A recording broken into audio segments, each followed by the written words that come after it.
প্রিয় দর্শক, এই মুহূর্তে আমি রয়েছি ইতালির ভেনিসে। আসলে ভেনিস এমন একটি শহর, পৃথিবীর বিভিন্ন দেশ থেকে কিন্তু আসলে পর্যটক শহর হিসেবে খ্যাত, জলকন্যা ক্ষত হিসেবে আসলে ভেনিসের কিন্তু অনেক নাম রয়েছে। একটি বিষয় আপনাদেরকে জানিয়ে দিতে চাচ্ছি, এখানে কিন্তু আসলে বাংলাদেশিদের অবস্থান কিন্তু অনেক বেশি। নতুন নতুন যে পরিবারগুলো আসছেন এবং বিগত দিনেও কিন্তু এখানে কিন্তু আসলে 25,000-এর উপরেই কিন্তু আসলে প্রবাসী বাংলাদেশিরা বসবাস করছেন এবং পরিবার নিয়ে কিন্তু এখানে নতুন নতুন প্রজন্ম কিন্তু কোমলমতি শিশুরা বেড়ে উঠছে, যার কারণে কিন্তু এখানে যে যুবক ভাইয়ারা এবং শিশুরা রয়েছে, বাচ্চারা রয়েছে, তাদেরকে কিন্তু আসলে ক্রীড়াপ্রেমী বানানোর জন্য আসলে এখানে ক্রিকেট যে ক্লাবটি রয়েছে, আজকে কিন্তু এখানে এই মনোয়ার ক্লার্ক ভাই এবং এখানে প্রবাসীদের উদ্যোগে এবং আয়োজনে কিন্তু আসলে এখানে একটি ফুটবল যে ক্লাবের উদ্বোধন হয়েছে। আমি একটু এদের মাধ্যমে আসলে জানিয়ে দিতে চাচ্ছি যে আসলে ইতালিয়ান সরকারের কাছ থেকে আসলে বিভিন্ন ধরনের যে নিয়ম নীতি রয়েছে সেগুলো নিয়েই কিন্তু তারা বিগত 1 বছর কাজ করে যাচ্ছিল। আজকে কিন্তু এখানে যারা ইতালিয়ান বিভিন্ন পর্যায়ের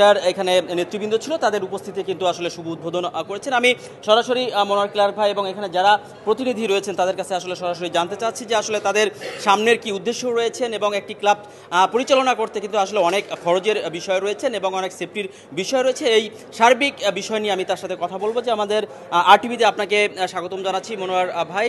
আসলে আপনারা যে আজকে ক্রিকেটের পাশাপাশি যে আসলে ফুটবল ক্লাবটি উদ্বোধন করেছেন, আমি জানতে চাচ্ছি নতুন প্রজন্মের এখানে কোমলমতি শিশুরা যারা বেড়ে উঠছে এদেরকে নিয়েই করছেন, বিভিন্ন ধরনের বাজে অভ্যাস থেকে বিরত রাখার জন্য, থাকার জন্য কিন্তু আসলে এই ধরনের কাজ করে যাচ্ছেন আপনারা সামাজিক নেতৃবৃন্দ যারা রয়েছেন। আমি একটু আপনাদের উদ্দেশ্য এবং আগামী দিনের যে স্বপ্নগুলো রয়েছে এই বিষয়ে আমাদের আরটিভিতে একটু জানাবেন।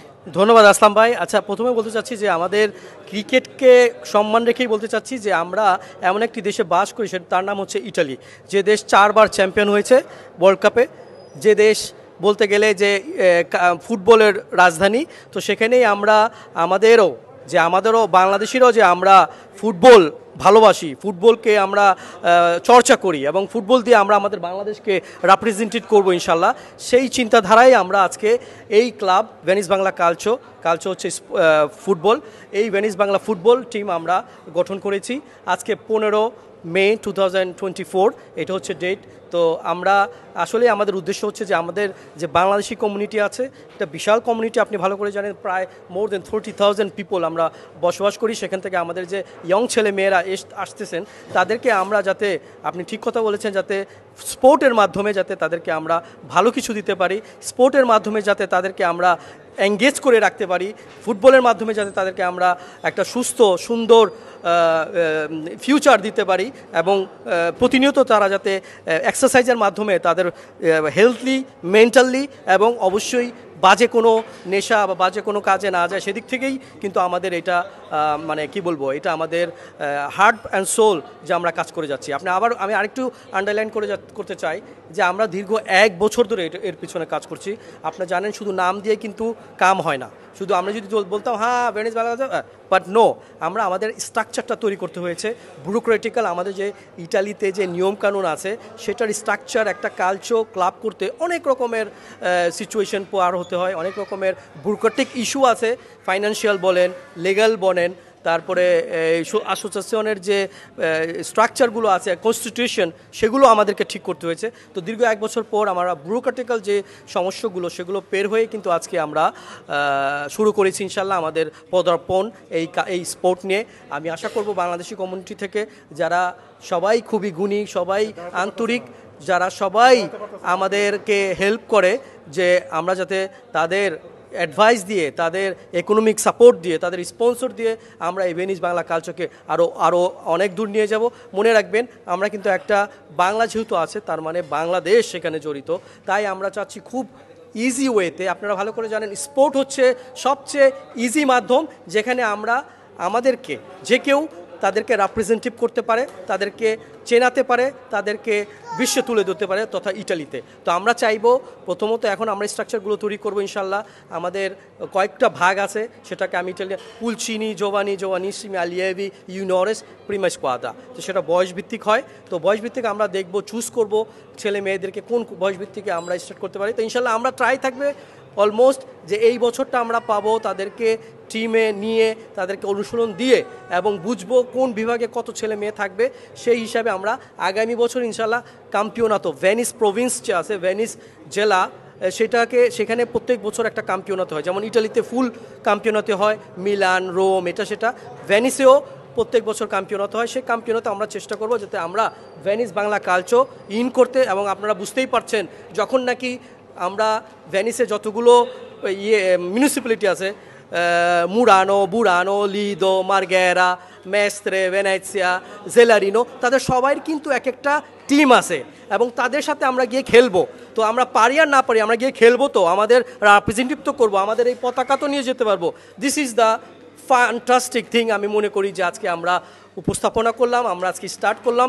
আপনাদের জার্নালিস্টদের কাছ থেকে আমরা অনেক সাপোর্ট পেয়েছি, আপনাদেরকে আন্তরিকভাবে ধন্যবাদ যে আমাদেরকে সাহায্য করেছেন, আমাদেরকে প্রচার প্রসার করছেন, এভাবেই করে যাবেন যাতে আমরা অদূর ভবিষ্যতে আপনাদের সাহায্যে আমরা আরও এগিয়ে দিয়ে যেতে পারি। আর একটু কথা না বললেই না, এই যে দেখতে পাচ্ছেন আমার এখানে আমার আজাদ ভাই আছেন, যিনি আমার ধরতে গেলে বলবো আমার রিয়েলি খুব কাছের ডান হাত বললেই না, কারণ এবং উনি সব পৃষ্ঠপোষক আমাকে প্রথম থেকেই উৎসাহ দিয়ে এসছেন যাতে আমরা এই ক্লাবটা স্থাপিত করতে পারি।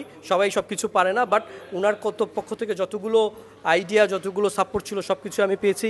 আছেন সুমন সরকার, তিনিও আমাদেরকে ভালো সাপোর্ট দিয়েছেন, উনিও একজন ক্রীড়াবিদ, উনিও একজন কমিউনিটি অ্যাক্টিভিটিস আপনারা ভালো করে জানেন। উনি আমাদেরকে আজকের যে এই অনুষ্ঠান হয়েছে তার A to Z কিন্তু উনি মোটামুটি মানে অ্যারেঞ্জ করেছেন, অর্গানাইজ করেছেন। আছেন আমাদের সাথে বেলাল ভাই শ্রদ্ধেয়, যিনি মুরব্বী, বাট কমিউনিটিতে তার দৃঢ়ভাবে তার পথ চলা, এবং তিনিও চেয়েছেন ভালো কিছু করার, ভালো কিছু প্রত্যয় করার জন্যই আজকে আমাদের ডিফারেন্স কিছু ভেনিস বাংলা কালচো। কারণ এই ক্লাব হয়নি এখনও, ক্রিকেট অন্যান্য খেলাধুলা আছে, বাট যেই দেশে আমরা থাকি, যে দেশ নাকি আমরা বলতে পারি ফুটবলের রাজধানী, সে দেশে এটা আবশ্যিক ছিল যে আমরা ফুটবল টিম করি।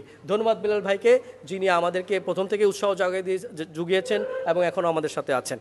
Thank you. ধন্যবাদ আপনাকে। প্রিয় দর্শক, আসলে এই বিষয়ে কিন্তু বিশদ আলোচনা করেছেন। একটি বিষয় আমি সংযোজন করতে চাচ্ছি যে লাল সবুজের পতাকাকে আমরা প্রবাসে পৃথিবীর বিভিন্ন দেশে যারা ছড়িয়ে ছিটিয়ে রয়েছে, আমরা বাংলাদেশের মাটি যাদের গন্ধ এখনও লেগে রয়েছে গায়ে, সেই যে প্রবাসী বাংলাদেশি যারা রয়েছে তারা কিন্তু লাল সবুজের পতাকাকে আসলে বিভিন্নভাবে উপস্থাপন করছেন আমাদের মূল্যবান।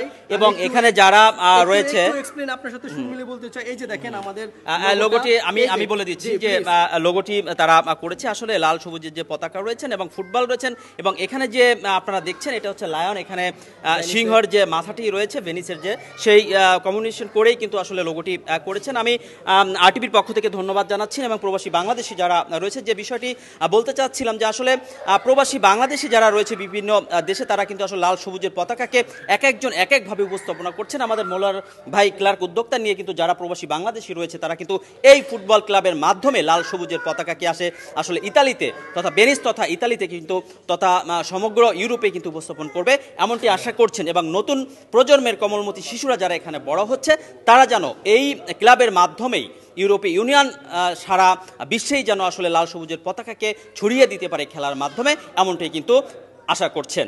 ইতালির ভেনিস থেকে আসলামুজ্জামান, RTV।